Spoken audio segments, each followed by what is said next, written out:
Hey everyone, welcome back to another episode of I would like to have a conversation on the same day. Well Done. Yeah, it was the same day. We're doing an intro on the same day. Thanks for telling everyone, Theo.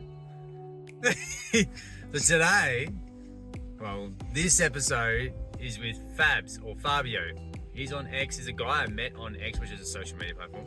But we talk about this idea that he's got where he's building an app where it creates CrossFit for the mind, where you have this constantly varied check-ins with your mind and unpack gratitude, collect wins, all this kind of stuff. It's such a good idea. I thought it was amazing, and it's a really good combo. I actually think you two would love it. What do you guys reckon? I really love it now. Yeah, I love it too. Do you love it, Ruby? The mind. Are you doing mind tricks? The mind. See ya. Bye. Hey everyone, welcome back to I Would Like to Have a Conversation. I'm here with Fabio or Fabs, as he's known on X, Twitter. What's your last name? My last name? Yeah, Ponzoni. if you want to share. Very Italian. Ponzoni. Yeah, Ponzoni. Yeah, cool. And you're North Island, South Island of New Zealand? North. Yeah. North on the coast though, not Yeah. the big city anymore, on the beach. So we connected through the summit that we've got coming up, which is going to be amazing. But I started following you on X, and you've got an app coming out, which is a mindset coaching tool, which is we're going to talk about. But one of the things I really connected with was the way you post your content. But there was something you did, which I was like really excited about, which is where you shared that you're a book writer as well. And I was like, oh, it's something that I've been wanting to do for like a long time. Oh, cool. And yeah. And then also something we connect, like just realized before, we were chatting before I pressed record. I should have pressed record then. We have a similar arc. So similar. I had to open a gym before COVID because of the rules we had in our local area. I wasn't allowed to rent space anymore. You bought a CrossFit gym in Auckland just before COVID. Let's kick off there, so to speak. Like, Crazy. So you bought the CrossFit gym just before the world went crazy. Yeah, Let's build into that. Does that sound cool? absolutely. I mean, a brick and mortar business before the pandemic was probably the worst timing ever. For the first year and a half. And then, I think now we call it like a blessing because I bought it together with my wife. Now it was like those 2 years that we at the gym. It was like a condensed business and life experience that could have had maybe in like 15 to 20 years, but we had it in two. Probably even harder because, there were so many lockdowns in Auckland, even compared to the rest of the country in New Zealand. That every time we're closing and opening, renting out all our equipment, organizing, keeping a membership, doing things online, one-on-one group sessions online, and we were renting out a small apartment. It was chaos. Before COVID and lockdown, not even in 20 years of business, you would experience that kind of chaos. Yeah. Unless you're crazy unlucky. We had to deal with the government and the council and lawyers and the biggest expense were just always going out the money because at the beginning I didn't know what to do. Yeah. I just cool. Sorry, just a call. No one knew what to do. Are we gonna lose our business overnight? Who is gonna support us? Luckily, the government here in New Zealand was pretty quick. In a couple of weeks, we start getting some money in. We could freeze the lease for a few more weeks until talking to lawyers and the landlord until we could actually understand what was the situation, because no one could know it's going to last 2 weeks, it's going to last 2 years. Yeah. So 2 weeks you can sustain it. 2 years, of course, you close the doors. And you don't want to get all the way to the 2 years, like bleeding out slowly until this, because that was our biggest struggle. So yeah, there was just a lot of stress that we had to deal with, especially as married couple. And we had a plane that was completely thrown out of the window. but we managed to. It was actually good learning lessons that we had. We understood that was not probably the business we want to be in. We wanted to be more free to actually serve the people we wanted and not everyone, because we had to pay the bills at the end of the month. So at the end of the second year, we decided to sell. We were, let's say, lucky, but we will find our own luck in talking to people and networking. So we found good buyers. We made even some money, even through all that crazy 2 years. Huh. Very, Nice. very happy to get out at the right time when we were just fed up with it, when we both decided that was not a business for us anymore. We built in the meanwhile beautiful connection with people. We made friends with some, and we learned a lot. I learned a lot about business, about coaching. That was having a gym was on the side of basically my full-time job as a manager of swimming schools and my coaching business as well. So those 2 years were just completely mental. But I learned a lot. My wife as well was doing like 2 or 3 different things at the same time.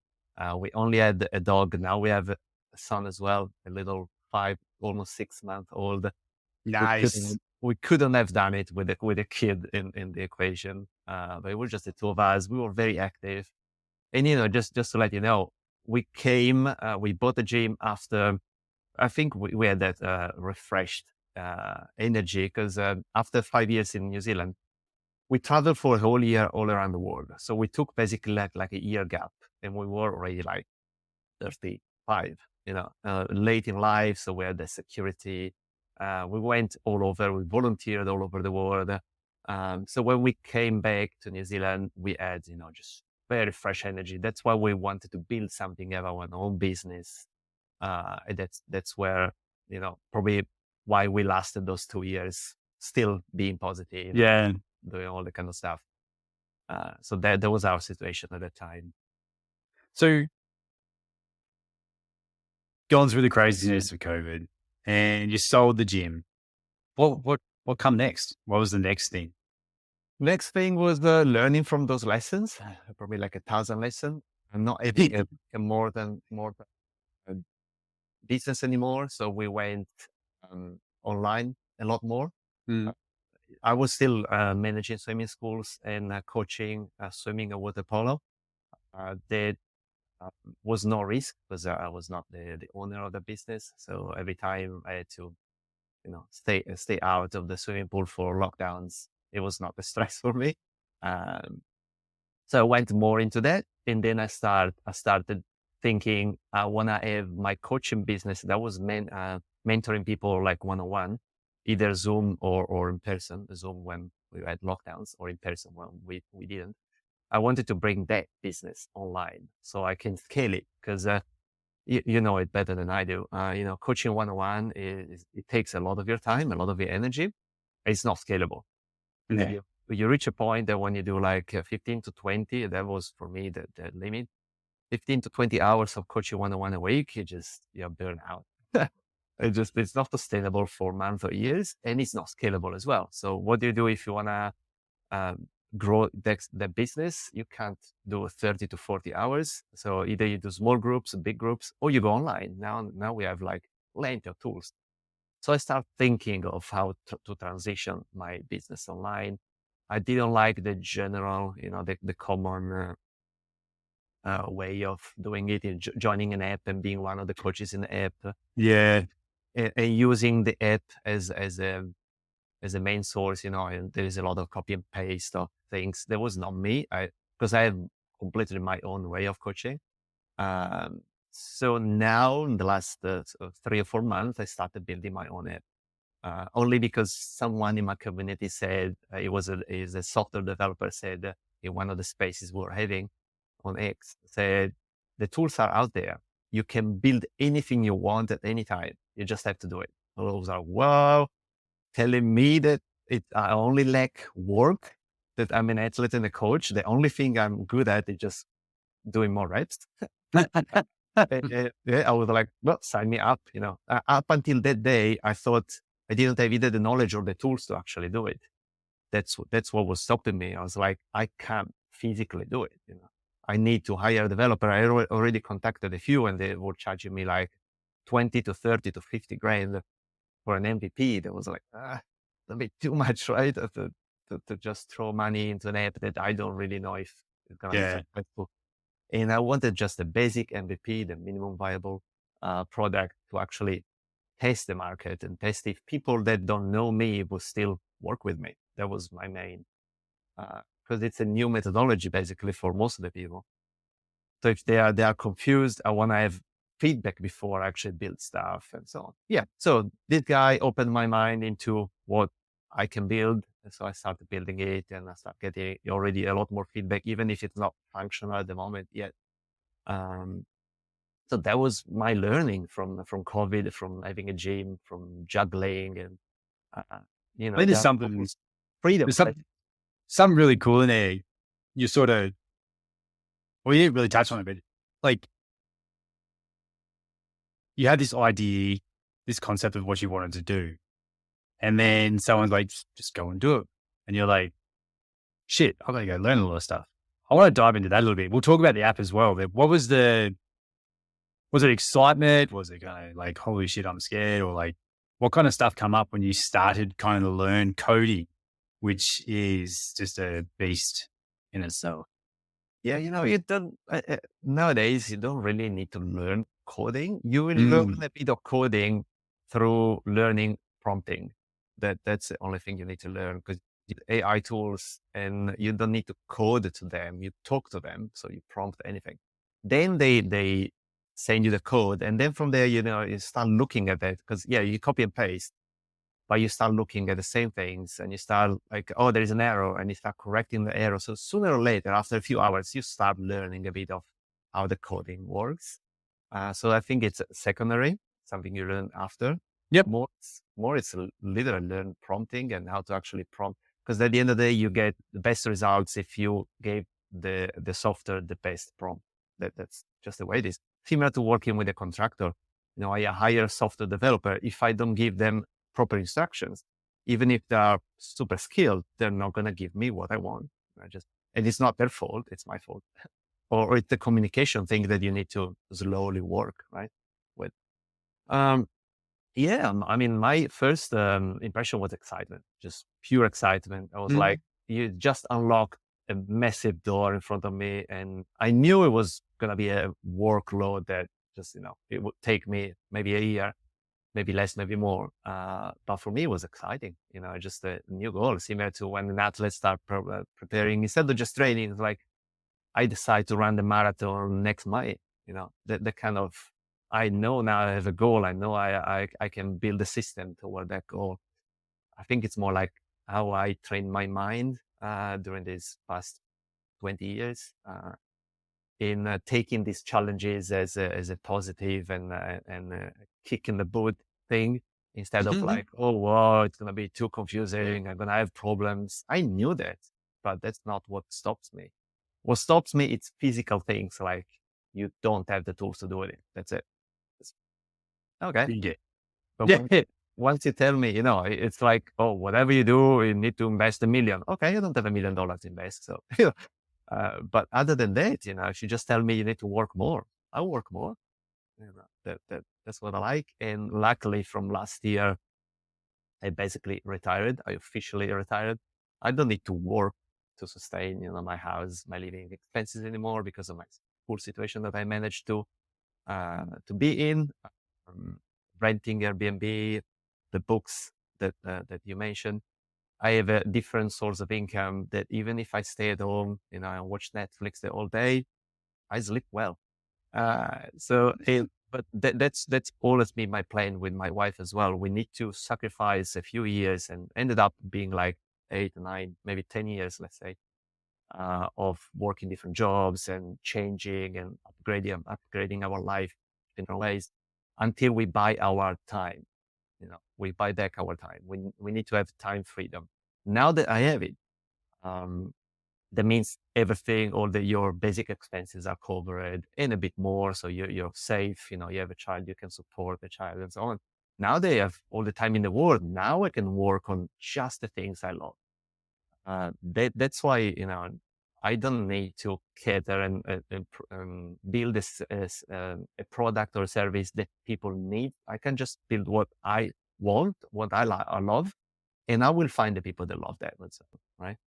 So instead of going from the customer point of view, that because you really need the money, uh, I come from my point of view and my circle.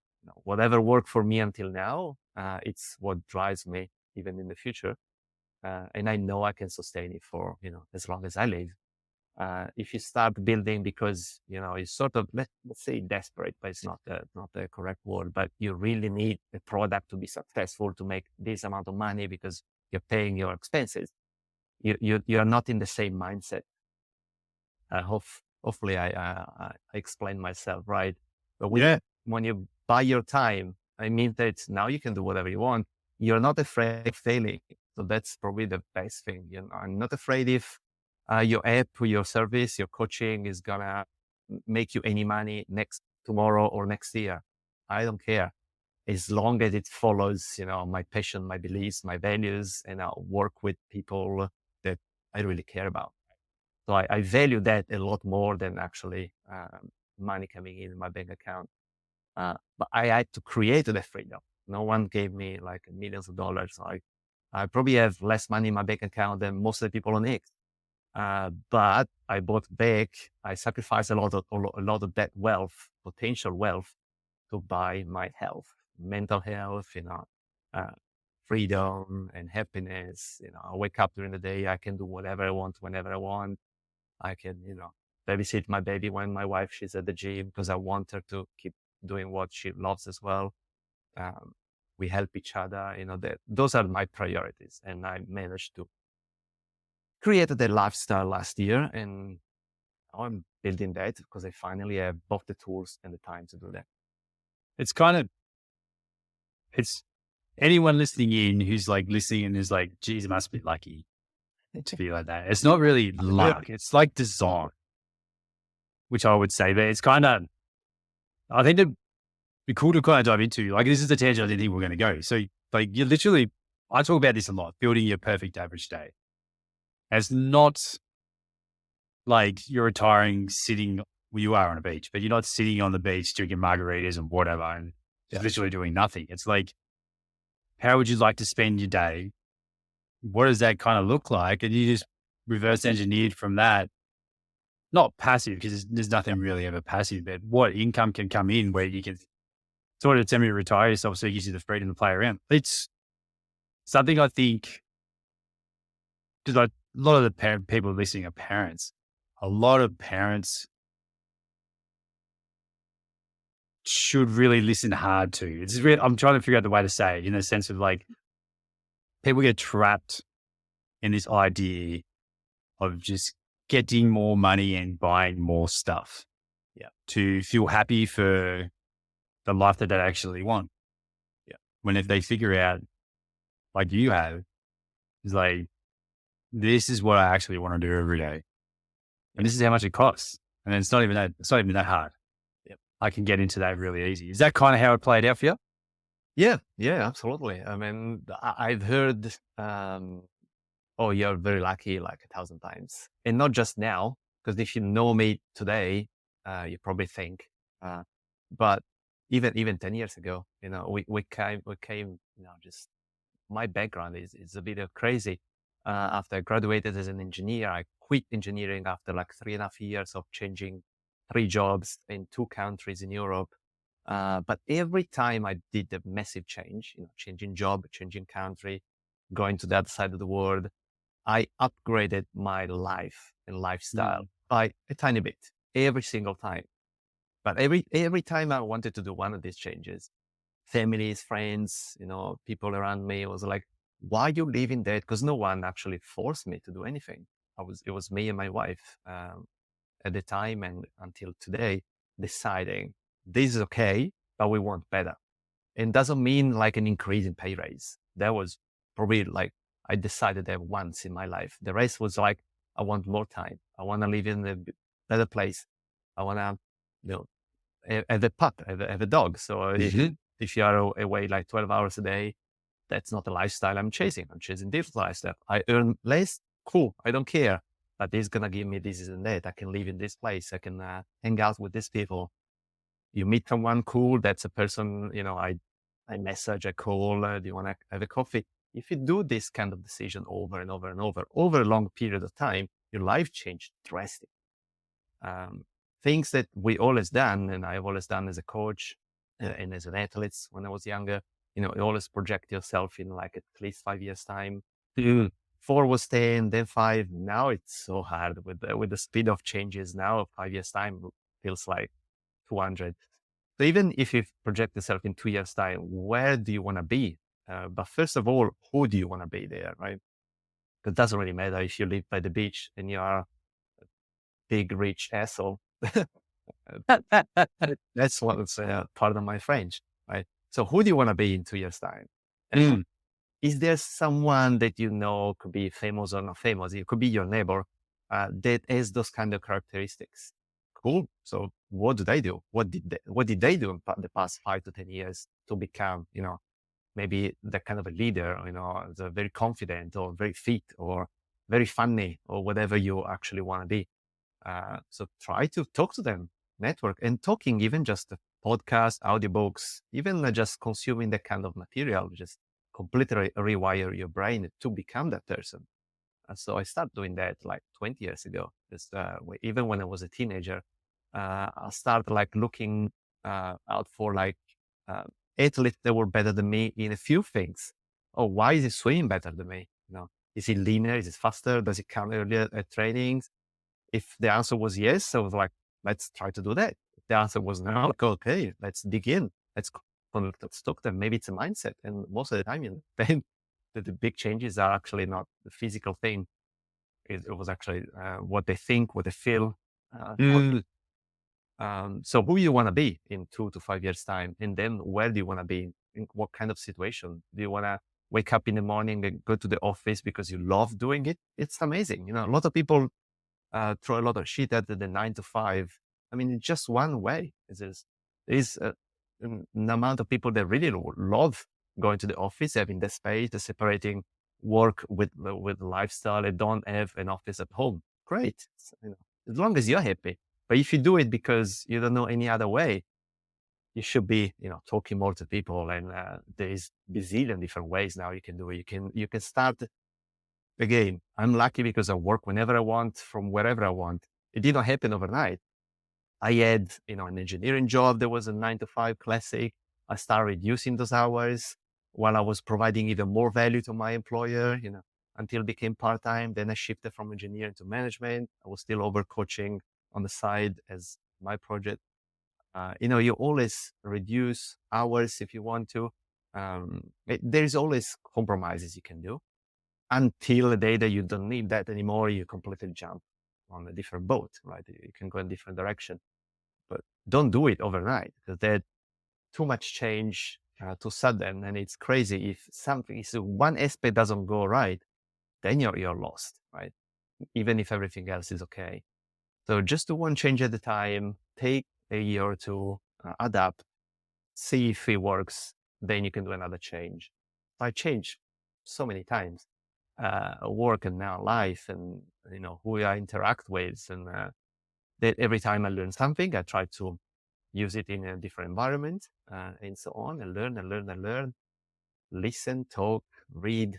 There's billion things. What I don't do is just Netflix and chill the whole day, because that will not help me. So my mindset has always been, since I remember I was a kid, I cut some relationship with friends because on the day, you think like, if I stay with you and I come and hang out with you today, and I do it for like a year or two, will I be a better person in a year or two? Will I be happier? Will I learn something? If the answer was no, I was like, okay, buddy, I'm not hanging out with you anymore.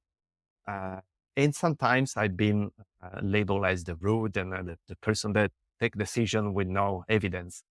Well, my evidence was, my life and what I think. That's all I need. I don't need data and numbers. I don't need to wait until those 2 years has passed and I saw that no results have been made. I can just project it. Sometimes I might have been wrong. I don't care. But most of the time I was like, nope, that's not the job that's going to guide me in the direction I want. Those are not the people that are going to uplift me to the person I want to be. So I change friends. I change change job, I change city, I change country, until you find your little piece of heaven.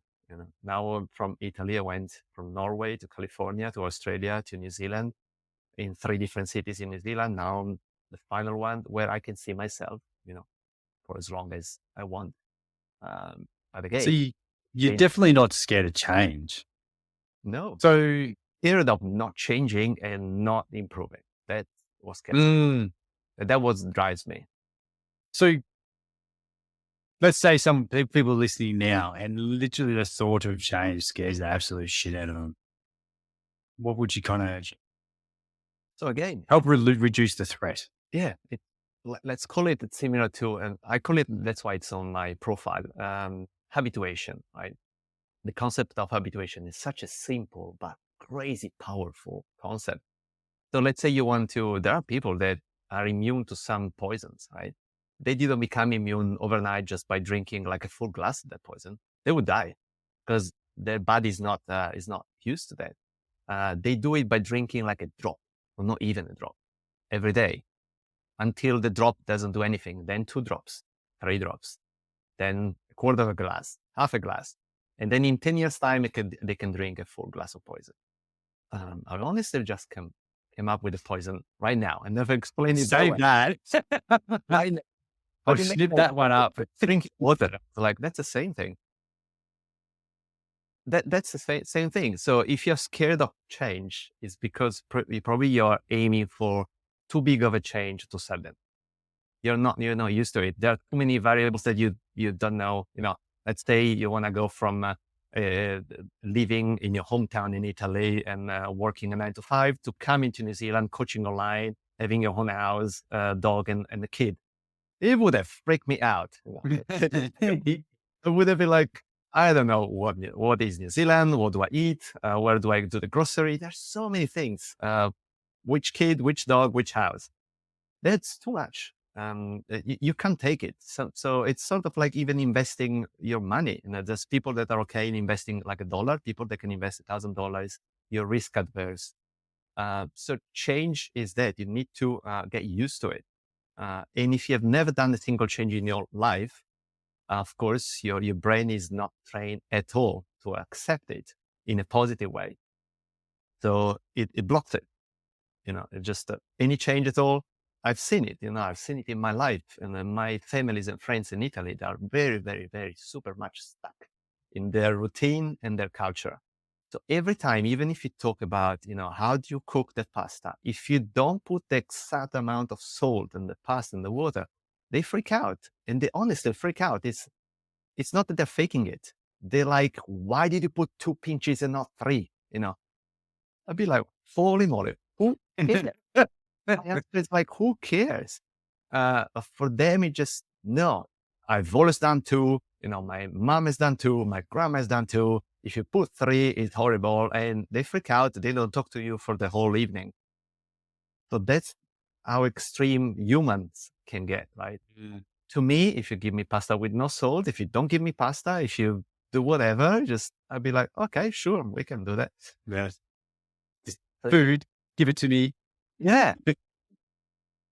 So change is there. Change, it's the only thing you can avoid in life, right? Unless you go by yourself in a cave, you close the cave and you live there for the rest of your life. Other than that, you're going to be surrounded by change, even if you don't want to. So my advice, if I can, is always just prepare yourself. And what I do through my coaching and my app will be that. We're just the habituation of you doing small, tiny changes every time first in a safe environment, and then getting out of the safe environment and getting more close to your emotions, things that really touch you, because that's more advanced level. We call it like beginner, intermediate, and advanced, similar to physical training.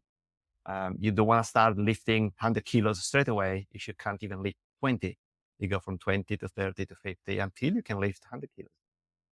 Same thing with change. You need to start with small, little change.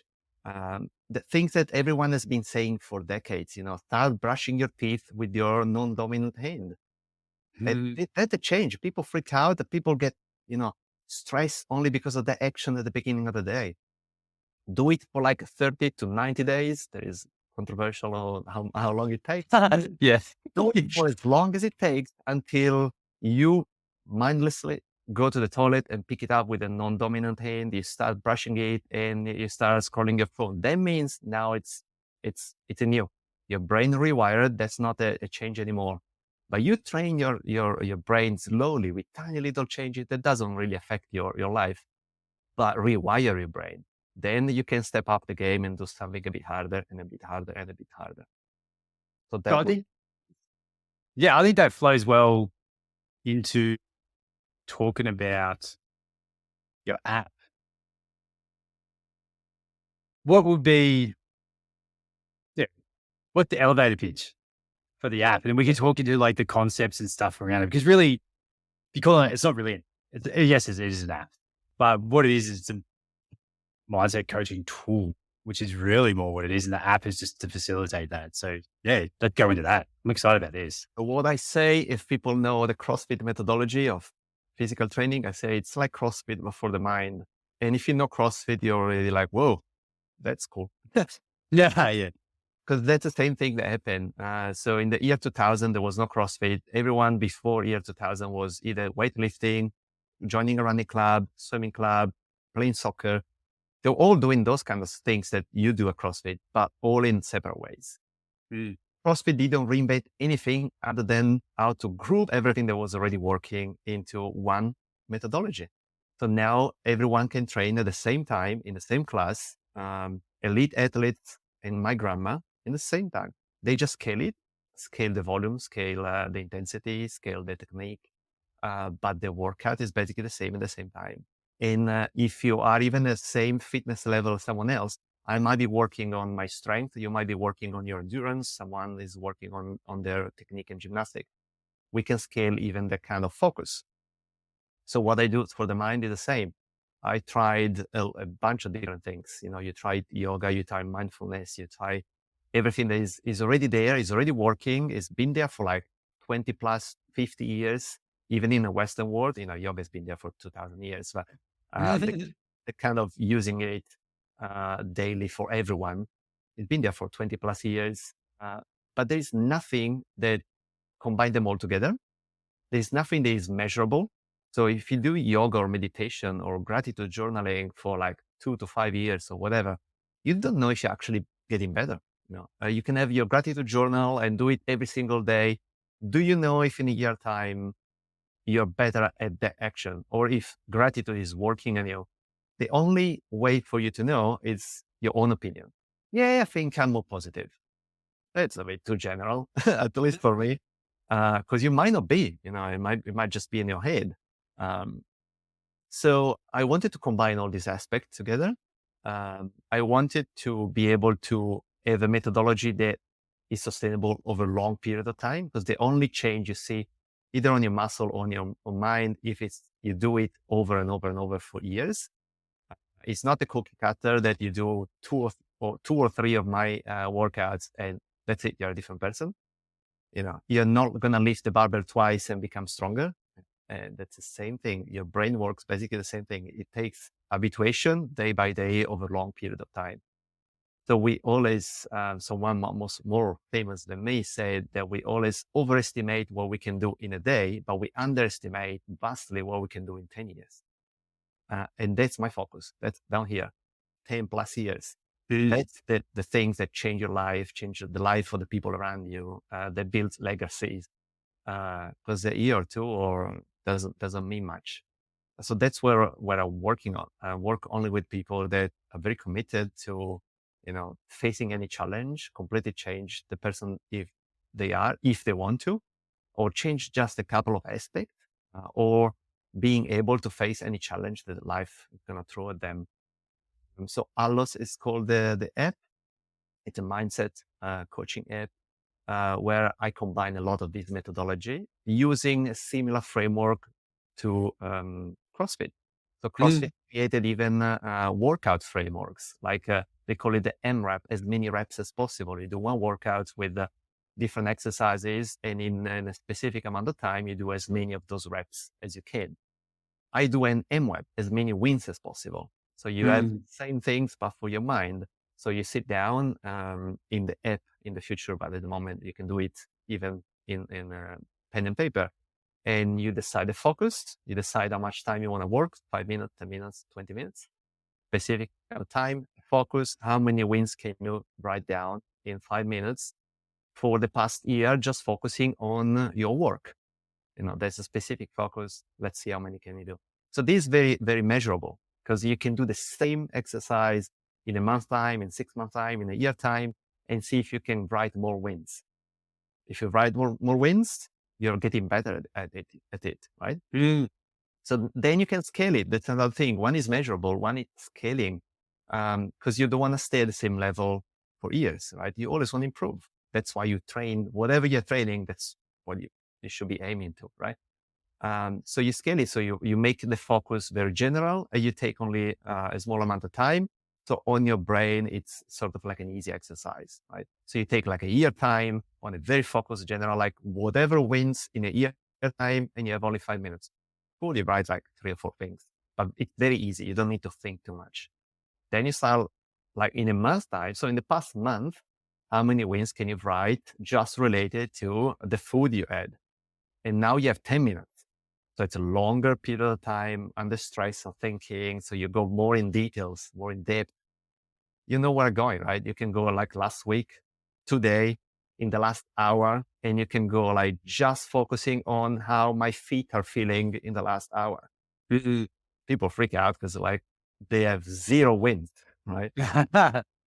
So you probably, if you have 0 wins for too long, you've gone too hard, right? Similar to lifting too much weight. So trying to run too fast. So scale it back a bit until it's challenging enough, right? But what happened after a while, if you do it over and over, what happened that instead of waiting at the end of the day to do this kind of exercise, you wake up tomorrow morning knowing that in the evening you're going to have your MWAP exercise. So what do you think every single decision, every single thought in your day is going to be? It's like, I need to find the wins in my day, right?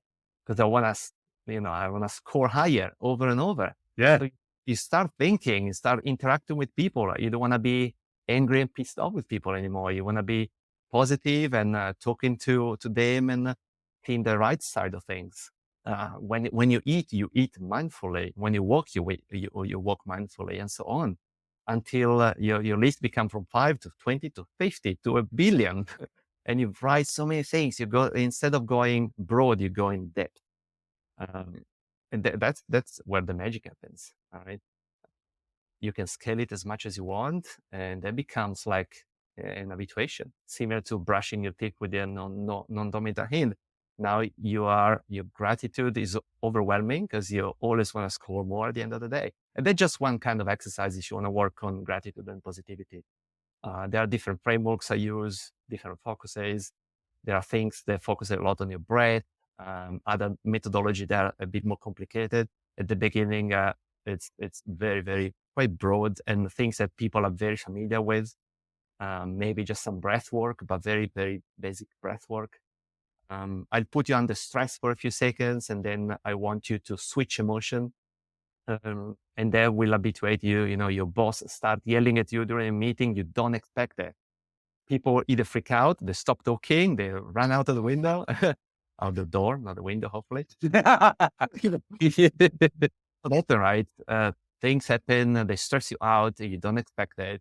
So if you train your brain to switch emotion and to consciously respond instead of reacting, you're going to have a much better outcome.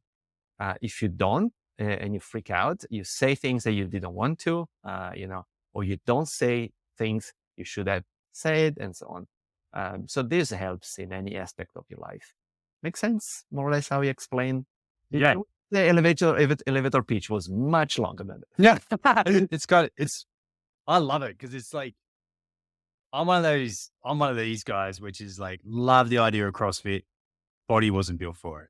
Like, I copped injuries when I did it. So I was like, I'm just going to go to the thing that I know I can do with the capacity I've got, and just sort of use the methodology of like varied training and stuff, but stayed away from the very technical stuff. But the idea of putting that into rewriting your story, like your subconscious story through these tools, like, MWAT is just that, even that is such a cool idea. Because it's kind of like when I talk to the dads I talk to and stuff, like, can't you wins? Like, haven't got any. Like, what do you think about? Like, you mean like now? Or you mean like in the last week or in like your whole life? Like, where we having this conversation. I think it's like that thing. It creates. So the biggest threat I see for people to make change is like, it's a subconscious thought of boredom. What if I get bored to this thing and I get distracted again? Where we know it's like simple and consistency is stuff that's going to achieve the goal. And it is a little bit of boredom. But because if you can stick to the same thing and you make it work and make it enjoyable, then it's going to be fine. Yeah. This idea is fire for those people who are like, I can't just sit and meditate every day. Yeah. I'm going to throw myself out the window. Honestly, that was me. Yeah. I cannot just do yoga every day. I cannot just do meditation every day. I cannot just do gratitude every day. And I've done a lot of other formats.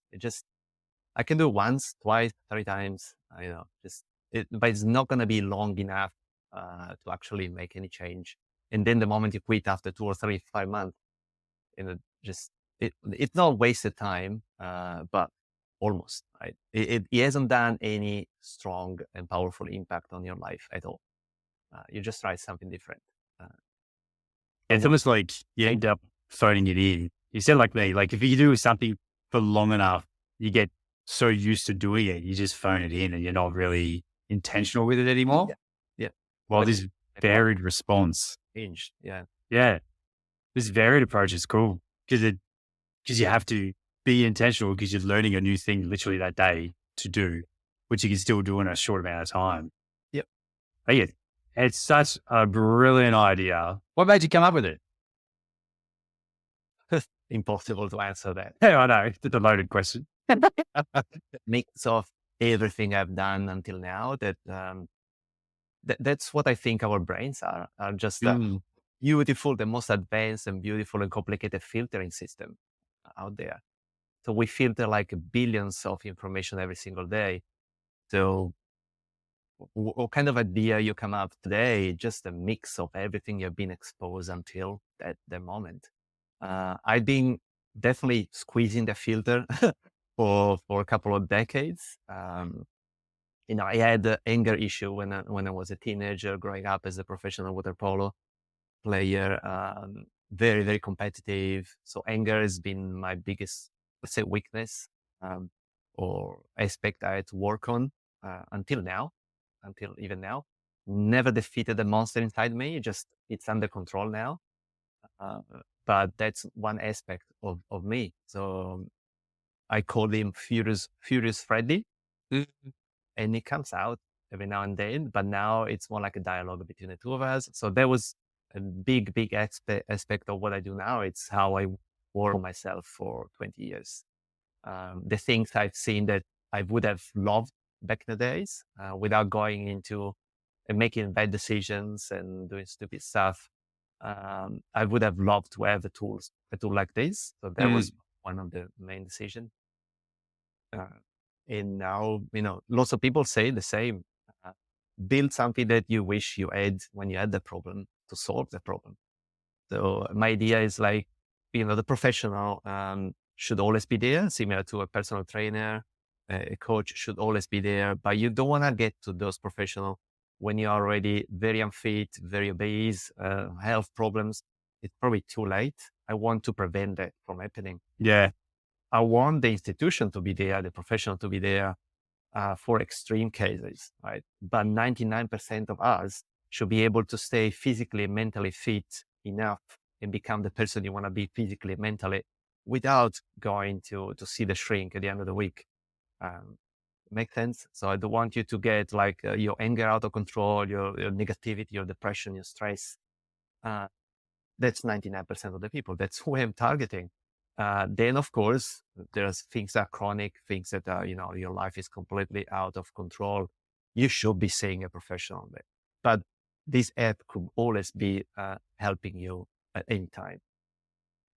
So that's my idea, to help most of the people. I want to democratize what I say with this app and this scaling possibility for me is democratize mental health mental fitness, everyone. My goal is by 2030, but I hope to make it earlier than that, because I want people to access it. I have a few friends that really struggle with growing up. They really struggle with stress and negativity, and they kept it for themselves. Okay, you don't want to see anyone because you don't trust professional, or you don't want to spend that kind of money. Jump on an app that might either cost you nothing, because it's going to be a free version for sure, or it can cost you maybe $10 a month, and can help you working toward it. Then when you're ready, you can actually open up and actually talk to humans, to professional, to your spouse, right? It could be something that you do as the first step before even talking to anyone else in your life.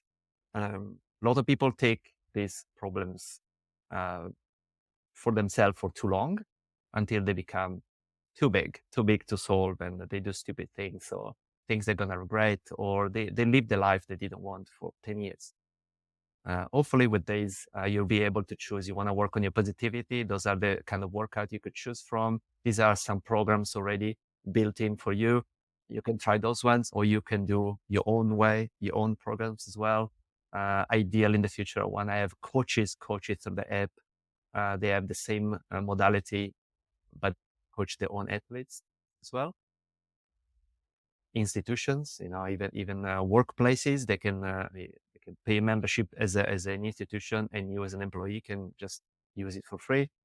So anything that's been happening in the physical fitness world, I think it could be easily happen without any change with this app in the mindset and training and fitness. It's so cool. I was just thinking that something was probably in my head while you were talking about it all. It's like it's not a shortcut or anything, but it's like literally the pathway to joy. Yeah. Like, where it's so hard for people to feel that these days, and they might not even know what it feels like. But something like this, so I'm looking through the lens of me, something like this, where it's like constantly varied actions or triggers or whatever prompts for me to feel joy, which is literally like this counting your wins. Everyone, it gets dismissed a lot. Like, I've got mates who I play soccer with, over 35s, and I talk about, they listen to my podcast and like, do you really like count your wins every day? I'm like, hey, yeah, it feels great. And that's how you really feel great. And they're like, it feels kind of wanky. I'm like, give it a try. It's one of those conversations that happen all the time. And there's to be more awareness for sure. That's going to be the biggest goal, is that I think every user is going to be used my app is already a winner, just because you know that the app is going to help you out. Doesn't matter what you actually do in the app, because you already understand the concept of ambition and training your mindset. And that's it. After you unlock the door, using the app is going to be like just a breeze. But until you realize that your physical health is basically the same, it can be treated the same as your mental health. This is your app or your workout training to grow your muscle, to be stronger, faster, whatever you want.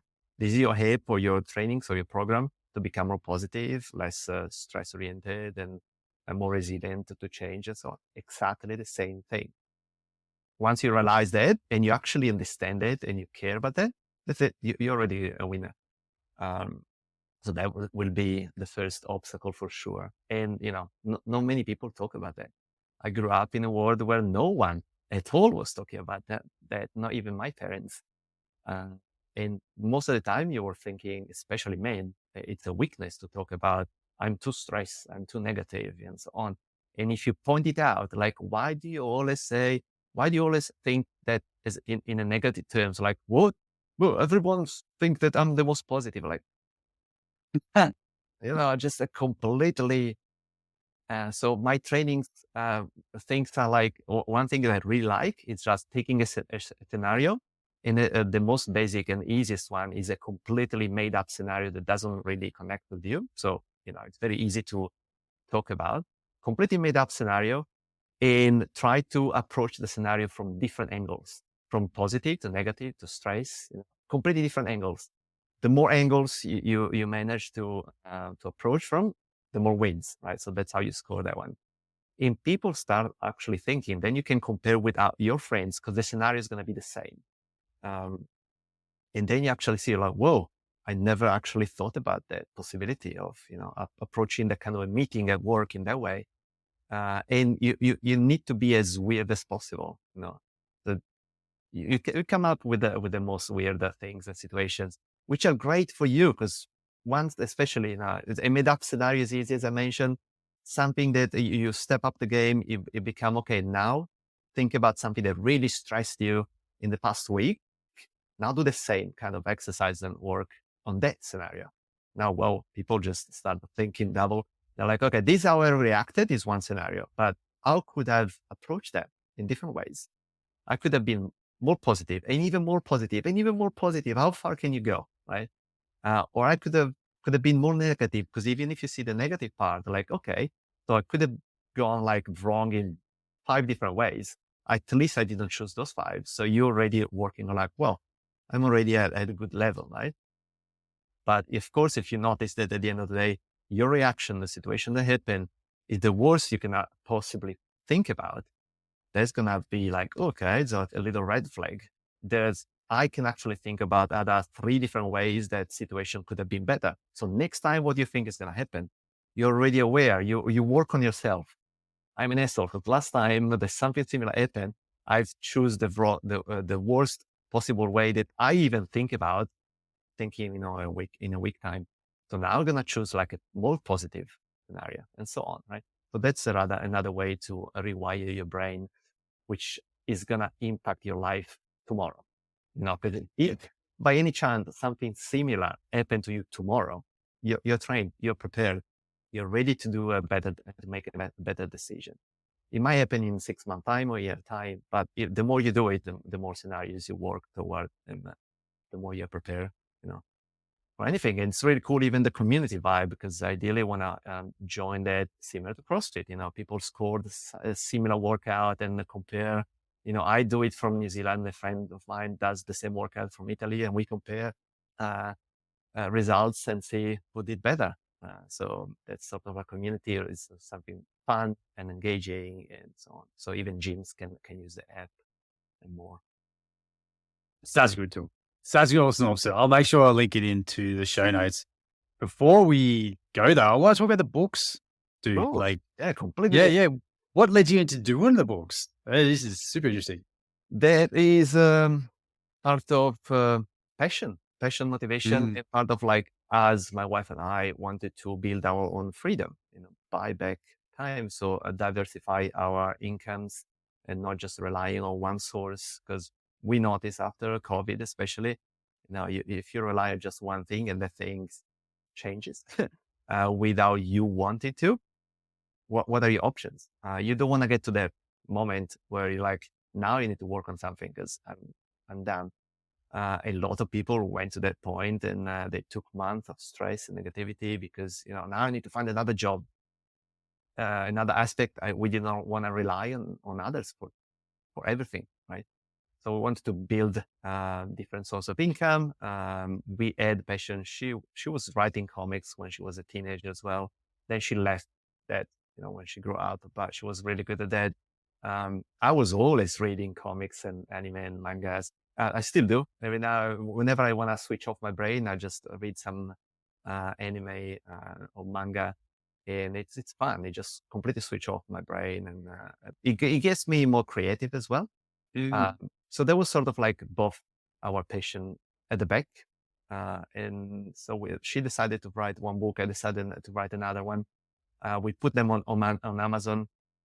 And I don't know if people listening know, but on Amazon, it's print on demand. So you don't need to invest any money up front to, print that amount of books. You can just upload the ebook version of your book, make a cover, and people can just download the digital version if they want to. Otherwise, you just change the cover and they can do a paperback. But that's printed on demand. So if one person in the world order your book, they only print that book and they ship it to them. So there is no almost waste, basically. And it's so global that it can be basically anywhere. So we did these 2 books. Mine flopped. Yeah. Mine sold like 5 copies in a year, until now 10. But hers went really well. From the first couple of months, probably almost zero the first month or two, and then decent. And we were testing the market. That's what you should be doing. If you're interested in writing any book, 2 ways of doing it. One, you just write a book because you want to write it and you don't care about the success of the book. Your memoirs or a topic you really love. You can use it as marketing tool for your services maybe, but you don't rely on the sales. Great. The other one is doing some market research before. So instead of writing something you're very passionate about, you do some market research on Amazon, on other sites. There are Chrome extensions that you can actually download. And when you go on the website, it's going to tell you how much sales each book that is already there is making, what kind of a budget is in that niche, and so on. So if you do a lot of that work before, then you can actually write a book that people want, right? There is money. So that's, my idea will be you should be doing both. Yeah. Write something you're passionate about. Write something that it's going to sell. Of course, if you find the niche that is going to combine the two of them, it's a gold. But either way, if you know what you're doing, it's a win. So we have done both. Then when we found the niche, we start tweaking the niche to our needs and what we actually wanted. So we start writing books that teach Italian, but they're stories, they're fun stories, they're actually, thrilling stories or comic stories, with the vocabulary, with some questions, for beginners to intermediate. So we cater to a niche. It's not grammar that you're going to learn, I am, you are, the boring stuff that is still great for some people, but most of the people don't want to learn that way anymore. They want to just read a book that has sort of like a plot and some characters, but they're not ready to read, Stephen King. They want to read like a very shorter and easier book where there's some guidance as well. So those are our books. Some are doing better than others. Then we start writing kids book, and we have different niches there as well. Now everything is doable. Either you do it yourself, so you are committing your time. You hire someone similar to us, like ghostwriters. We are going to write a couple of books for someone else now because they saw our success, and we are a lot faster than them in doing that. We save them a lot of time, but of course we charge money. Or you use some AI tools. You need to be careful, what you're doing. You need to be upfront with people that you're using AI, and most of the platforms are okay as long as you say that. That's the cheapest and fastest, but you shouldn't compromise in quality. So you cannot just write in any AI software, ChatGPT or whatever, write me a book on this, copy and paste. You're probably going to get banned. So the AI, it's a way for you to brainstorm your ideas very quickly. So write me a plot on this. No, I don't like it. Tweak it 1,000 times until, I like that one. So at the end of the day, the AI is only brainstorming with you, but your ideas are yours. And then you start writing. So it's a lot faster. So I use it as an assistant. So these are different ways of writing any book, fiction, non-fiction, whatever you want to write. You could be, very technical, very short.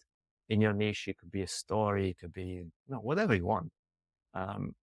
Start smaller, start testing the market. Don't invest the next 2 years in writing, hoping that's going to sell and then doesn't sell, because a lot of people don't nail the niche and spend too much time and they're stressed. So we have this small publishing business now that's going to bring money. It's, as you mentioned at the beginning, it's not passive because you always need to be doing something. Yeah. But it's as passive as it goes. Honestly, if we don't do anything at all for the next 2 or 3 months, it's going to be the same, which is great, right? My wife curates even the Instagram account, so we do some marketing there. If you want to, of course, you want to kill the business, you need to put more work into it. But now that we have a baby, she can take like half an hour every 2 days and it's still okay. And then you can increase, you can write more books because you have that freedom, you have that money coming through your bank every single month. That, it's just great. It's just a good feeling. Yeah. It's pretty cool. Like, you got this thing about writing books over here, and you mentioned the Airbnb thing here, and you're building this app as well. There's like this, it's just, you're doing stuff you really enjoy, what like you want to do. Yep. And it's literally allowing you to live the life, retirement life, which is like mini retirements right now. Yeah. Like retirements just gets thrown out as like you literally don't have to do anything, but that's like the worst type of retirement you can think of. Yeah. Yeah. So it's kind of like the, Quite different. yeah. So it's really, I think for people listening, it'd be inspirational to hear in the sense of like the different kinds of ways you can get to this kind of living your retirement now, like living your experience life or whatever it is. I'll call it my epic dream life. Like, what is it that you want that to look like? And what are the tools and things you can do to facilitate that? Yeah. Not change your life to facilitate your work. Everything is out there at your fingertips. The only thing is, doesn't happen overnight. That's it. But everything is possible that you might want to achieve. Get out there, do things that, look out to people that are doing things that you think are cool and talk to them. 99% of the people are more than happy if you reach out to them. So like, I love what you're doing. Can you help me out? There's probably no one that is going to come back like, yeah, okay, $1,000 tomorrow. No one is going to do it. They're always going to have like a few words, a few tips, or they tell you, oh, just read the book or just listen to the podcast. There's always going to be something. And if you do it over and over and over and over, you have your recipe, right? Then it's just up to you to build the reps. There are literally bazillion ways. We found our way at the moment. It's going to change for sure. But now we have a good solid foundation, right? The best thing you can do is diversify, your approach. What I say as a coach, always diversify even your feedback, because you cannot just rely on one coach telling you what to do over and over, because that's one opinion, one person. Even if it's me, don't just listen to me. Listen to your best friend, to your spouse, to someone that is very different from you. And then it's you, your beautiful brain, your beautiful filter to actually filter those information and decide. So diversification, it's, nature of investment, financial investment as well. No one in the world that became billionaire will tell you that, they invested in one stock and they became billionaires. So why shouldn't you do the same with your life, with your knowledge, with everything else? So if you're happy, with having one job, one income, are you truly happy? Stay there. Yeah. At the end of the day, that's the goal. But if you're not happy, start looking to other solutions, because there's plenty, It's a world of abundance. It's just up to you to find your way. And, Airbnb and books and coaching and app might not be yours. Absolutely. You're not me. I'm not you. But just hopefully what this chat will bring to people is just there's so many different options. And it's not about luck. It's just about getting out there, failing, trying, changing, and finding your way. Boom. Mic drop. Well, how can people find you? What's the best way that people find you on socials? I'm mostly active on X. So just jump on X. It's only Fabs. It's my handle. Building the app. I'm thinking of building even a side app that's a lot more fun and user-friendly. Just to, as I mentioned at the beginning, the biggest obstacle is going to be for people to actually understand what I do and the value of it. So instead of joining an app that you think is going to do all these trainings, I want to build like a side app that's a lot more user-friendly. You create your own workout in a couple of clicks. It's going to come out hopefully next 2 or 3 weeks. Very, very easy. And then I can take more time in building the platform for good. But that's called allosmind.app. That's the website. You can sign up there, so you're going to be the first one to know everything that happens, everything I launch, or just follow me on X. I post everything. X is a bit of like, building platform for me, but even a journal. Whatever is going on in my mind, whatever I think, I feel, it's coming on X. So it's a bit of fun, it's a bit of serious stuff, it's a bit of learning things that I learn. I connect with a lot of people there, we do spaces on X. where we talk about really cool stuff most of the time with people are much smarter than me, but everyone come from completely different backgrounds. So for me, it's again diversification of feedback and mindset and opportunities and networking. So find me on X, DM, follow me. Just even if you don't follow me, follow my things that I post. And if you're interested, I'm super almost open to feedback. If you don't like it, please tell me, because I'm getting feedback. Too complicated, too confusing, or I don't like it. Just let me know. I might not change anything, because I might change everything. That's my approach in life. Just keeping the communication open. Love it. Thanks everyone for listening. Like, subscribe, follow, all that cool stuff. If you want to, no pressure, but do it anyway. Thanks for jumping on, Fabs, and I'll put everything in the show notes and see you guys next week. Thank you, Chris. Thanks so much.